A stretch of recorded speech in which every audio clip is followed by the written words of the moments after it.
সর্বপ্রথমে মহান ঈশ্বরকে ধন্যবাদ দিই এবং সকলকে আজকে প্রভু যীশু খ্রিস্টের নামেতে সকলকে শুভেচ্ছা জানাই, সকলকে জয় যীশু। আসুন আজকে এই দিনে আমরা ঈশ্বরের বাক্য আমরা শুনি এবং যে বাক্য আমাদেরকে জীবন দেয়, যে বাক্য আমাদেরকে আত্মিকভাবে বাঁচতে সাহায্য করে, যে বাক্য আমাদেরকে পরিচালনা করে যখন আমরা রাস্তা হারিয়ে ফেলি তখন আমাদেরকে পরিচালনা করে, সেই জীবনদায়ী বাক্য আসুন আমরা এই সময় শুনি। গীত সংহিতা 23 অধ্যায় 4 পদ। যখন আমি মৃত্যু ছায়ার উপত্যকা দিয়া গমন করিব, তখনও অমঙ্গলের ভয় করিব না, কেননা তুমি আমার সঙ্গে সঙ্গে আছো। তোমার বাছুনি ও তোমার যষ্টি আমাকে সান্ত্বনা করে।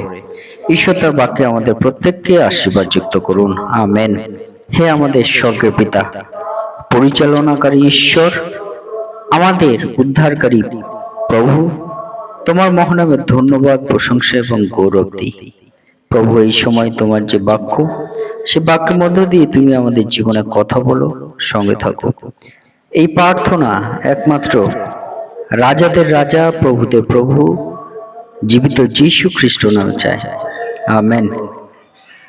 আজকে আমরা দেখি পিতা ঈশ্বর তিনি এই বাক্যের মধ্য দিয়ে আমাদের কয়েকটি বিষয় তিনি আমাদের বলতে চান, যেটি আমাদের আত্মিক জীবনে আশীর্বাদের বিষয়, যেটি আমাদের আত্মিক জীবনে চলার বিষয়, যেটা আমাদের আত্মিক জীবনে আমাদেরকে দৃঢ় করার বিষয়।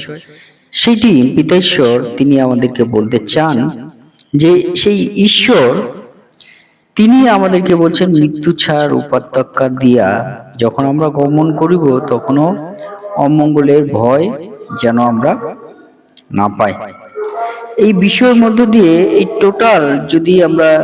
এই টোটাল বাক্য বিষয়ের মধ্য দিয়ে যদি আমরা আলোচনা করি, তাহলে পিতা ঈশ্বর তিনি আমাদেরকে একটি বিষয় বলতে চান যে যদিও আমরা যদি অন্ধকার উপত্যকার মধ্য দিয়েও যাই, পিতা ঈশ্বর তিনি বাক্যের মধ্য দিয়ে আমাদেরকে একটি বিষয় বলতে চান, বিশেষ করে যে ঈশ্বরের যে উপস্থিতি, সেই উপস্থিতি কিন্তু সেখানেও থাকবে আমাদের জীবনে। অর্থাৎ আমরা যদি মৃত্যুর ছায়ার অন্ধকার জায়গা, যে জায়গা আমাদের জীবনকে হানি করতে পারে, সেরকম জায়গায়ও পিতা ঈশ্বর উপস্থিতি আমাদের জীবনে আছে, এই বাক্যের মধ্যে দিয়ে বলতে চাই। তাহলে আমরা যে কোনো জায়গায় আমরা যাই না কেন, ভালো জায়গায় আমরা যাই, যেখানে আমরা আনন্দ করছি সেরকম জায়গায় আমরা যাচ্ছি, সেই সব জায়গায়ও পিতা ঈশ্বর তার উপস্থিতি প্রতিনিয়ত আছে। আমরা গৃহে আছি, সেখানেও পিতা ঈশ্বরের উপস্থিতি আছে। আমরা বাইরেও যদি যাই, সেখানেও পিতা ঈশ্বরের উপস্থিতি আছে। তাই এই বাক্যের মধ্যে দিয়ে একটি বিষয় বলতে চাই, ঈশ্বর কিন্তু আপনার জীবনে তার উপস্থিতি আছে। আপনি যখন পিতা ঈশ্বরকে ডাকেন এবং সেই পিতা ঈশ্বরকে মানেন আপনার জীবনে, সেই পিতা ঈশ্বরকে প্রভু হিসেবে যখন আপনার জীবনে আপনি স্বীকার করে চলছেন, পিতা ঈশ্বর তিনি কিন্তু বিশ্বস্ত আপনার জীবনে তার উপস্থিতির মধ্য দিয়ে। অর্থাৎ পিতা ঈশ্বর কিন্তু প্রতিনিয়ত আপনার সঙ্গে সঙ্গে আছে। যখন আমরা এই সময় ঈশ্বরের বাক্য পাঠ করছি, তখনও পিতা ঈশ্বর তার উপস্থিতি আমাদের জীবনে আছে, হালেলুয়া। সে বিষয় পিতা ঈশ্বর বলতে চায়। তাই আমরা যখন ঈশ্বরের বাক্য শুনছি, সেই সময় যদি পিতা ঈশ্বরের উপস্থিতি অবশ্যই আছে, অন্য সময়েও পিতা ঈশ্বরের উপস্থিতি অবশ্যই থাকবে, যদি আপনি সেই ঈশ্বরকে আপনার জীবনে মান্যতা দেন। আপনার হৃদয়ে যখন ঈশ্বরকে নিমন্ত্রণ করেন, পিতা ঈশ্বর কিন্তু তার উপস্থিতি আপনার জীবনে আছে। এই বিষয় পিতা ঈশ্বর তিনি আমাদের বলতে চান। কিন্তু আজকের যে বাক্য, সেই বাক্যের মধ্য দিয়ে এখানে আমরা যদি দেখি, সেই বাক্য রাজা দাউদ তার মধ্য দিয়ে আমরা পাই গীত সংহিতার 23 অধ্যায় 4 পদে। এখানে লেখা আছে, যখন আমি মৃত্যু ছায়ার উপত্যকা দিয়ে গমন করব, তখনও অমঙ্গলে ভয় করব না, কেননা তুমি আমার সঙ্গে সঙ্গে আছো। তোমার পাচনি ও তোমার যষ্টি আমাকে সান্ত্বনা করে, আমেন। অর্থাৎ পিতা ঈশ্বর এই বাক্য যখন সেই রাজা দাউদের জীবনে দিয়েছিল, সেই রাজা দাউদ তিনি কোন প্রসঙ্গে এই কথা তিনি বলেছিলেন, ঈশ্বর কি পবিত্র আত্মা দ্বারা কি পরিচালনা দিয়েছিল যে রাজা দাউদ তিনি এই কথাটি বলেছিলেন। তার বলার কারণ হলো রাজা দাউদ তিনি একজন মেষ পালক ছিলেন। তিনি একজন মেষ পালক ছিলেন, তিনি পশু পালন করতেন। যদি আমরা রাজা দাউদের শৈশবের জীবন যদি আমরা দেখি, কৈশোরের জীবন আমরা যদি দেখি, সেই রাজা দাউদ কিন্তু তিনি মেষ পালন করতেন। তাই তিনি বলছেন যে তিনি মেষপালক, কিন্তু তার থেকেও ভালো মেষপালক, তার থেকেও উত্তম মেষপালক তিনি কে? তিনি হলেন ঈশ্বর। সেই বিষয়ে রাজা দাউদ কিন্তু এই বাক্যের মধ্য দিয়ে বলতে চান। রাজা দাউদ যখন মেষ পালন করত সেই সময় বিষয় নিয়ে রাজা দাউদ কিন্তু এই বাক্য পিতা ঈশ্বর তার জীবনে দিয়েছেন। তাই আপনি যদি কোনো মিস্ত্রি হয়ে থাকেন, পিতা ঈশ্বর আপনার জীবনে একটি বিষয় বলতে চায় যে আপনার থেকেও ভালো মিস্ত্রি তিনি হলেন ঈশ্বর। আপনি যদি চাষ করে থাকেন, আপনি যদি চাষি হন, আপনি যদি মাঠে ধান চাষ করেন, এই সময় তো বৃষ্টি পড়ছে, সেই সময় যে চাষ করা হয় সেই চাষ যিনি করেন চাষি। আপনি যদি মনে করেন যে আমি ভালো চাষি, ঈশ্বর তিনি বলতে চান যে আপনার থেকেও উত্তম চাষি হলেন ঈশ্বর। আপনি সেই ধান এই সময় লাগিয়ে দিয়েছেন, রুয়েছেন ধান, কিন্তু সেই ধান গাছ সেটা বৃদ্ধি করা, সেই ধানে ফল আসা, এই সমস্ত কিছু ঈশ্বর তিনি দয়া করেন। তাই আপনার থেকেও ভালো চাষি, উত্তম চাষি হলেন ঈশ্বর।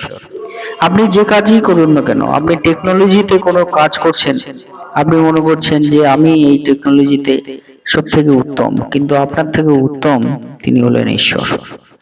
এই বিষয় কিন্তু রাজা দাউদের মধ্য দিয়ে তিনি বলতে চান। আপনি যে কাজ করছেন সেই কাজের দিক থেকেও ঈশ্বর তিনি উত্তম। পিতা ঈশ্বর তিনি এই বাক্যের মধ্য দিয়ে বলতে চান, এবং সেই জন্য রাজা দাউদ তিনি এই প্রেক্ষাপটে বলেছিলেন যে আমি একজন মেষপালক, কিন্তু আমার থেকেও উত্তম মেষপালক তিনি হলেন ঈশ্বর। এই বাক্যের মধ্য দিয়ে আমরা সেটা বুঝতে পারি। এইখানে দাউদ তিনি আমাদেরকে একটি বিষয় বলছেন যে মৃত্যু ছায়ার উপত্যকা। পিতা ঈশ্বর তিনি বলছেন এই উপত্যকা দিয়ে আমাদের প্রত্যেককেই কিন্তু যেতে হবে।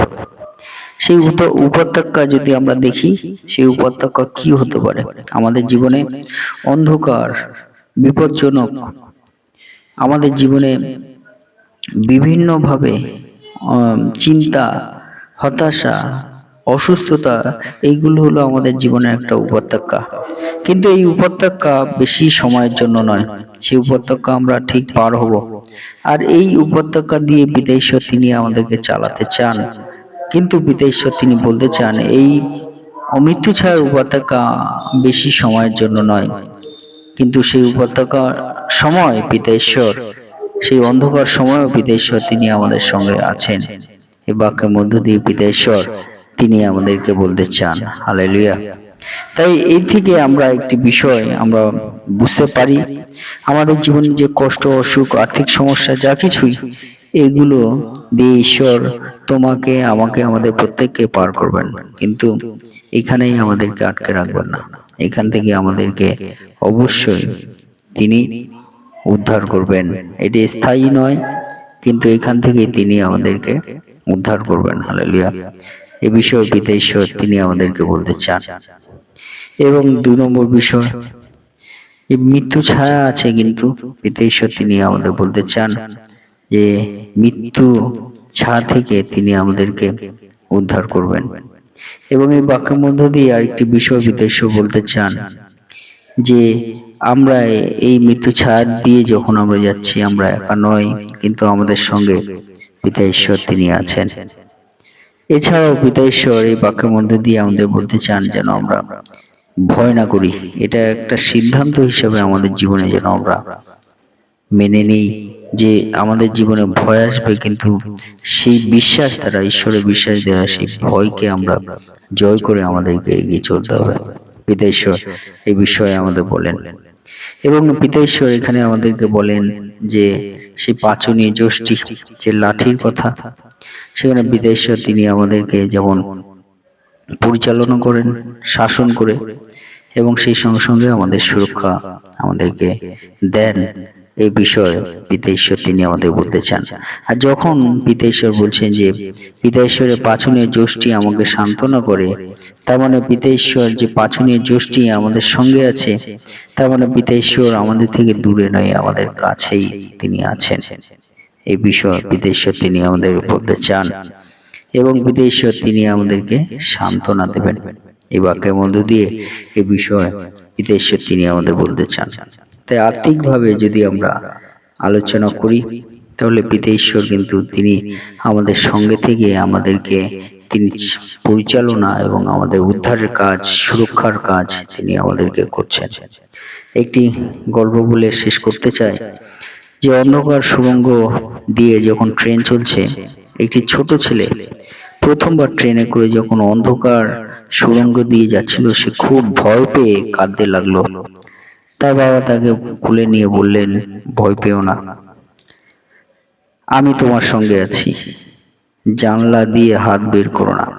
ছেলেটা বাবার কণ্ঠ শুনে শান্ত হয়ে গেল এবং 2 মিনিট পর তারা সুড়ঙ্গ শেষ করলো এবং তারপরে আবার তারা সেই সুড়ঙ্গ পার করে, সেই অন্ধকার সময়টা পার করে তারা আবার আলোর দিকে এগিয়ে সেই ট্রেনটা যখন চলছে, তারা তখন স্বস্তি এবং তারা সান্ত্বনা পেল। এই মধ্য দিয়ে পিতা ঈশ্বর তিনি আমাদেরকে বলতে চান, আমাদের জীবনের যে মৃত্যু ছায়ার উপত্যকা হলো সেই অন্ধকার সুড়ঙ্গের মতো। আমরা ভয় পাই, কিন্তু ঈশ্বর পিতা আমাদের কোলে নিয়ে বলেন, আমি সঙ্গে আছি, আর একদিন সুড়ঙ্গ শেষ হবে। এই বিষয় পিতা ঈশ্বর তিনি বলেন। তাই আসুন আমরা সেই পিতা ঈশ্বরকে আমরা বিশ্বাস করি, তার চরণতলে আমাদের জীবনকে রাখি, তিনি আমাদের দয়া করবেন, সঙ্গে থাকবেন। ঈশ্বর তার বাক্যে আমাদের প্রত্যেককে আশীর্বাদ যুক্ত করুন, আমেন। এই মুহূর্তে পিতা ঈশ্বর প্রেম এবং প্রভু যীশু খ্রিস্টের অনুগ্রহ ও পবিত্র আত্মার সহভাগিতা যুগ থেকে যুগান্ত পর্যন্ত আপনাদের সকলের সঙ্গে সঙ্গে বিরাজিত হোক, আমেন।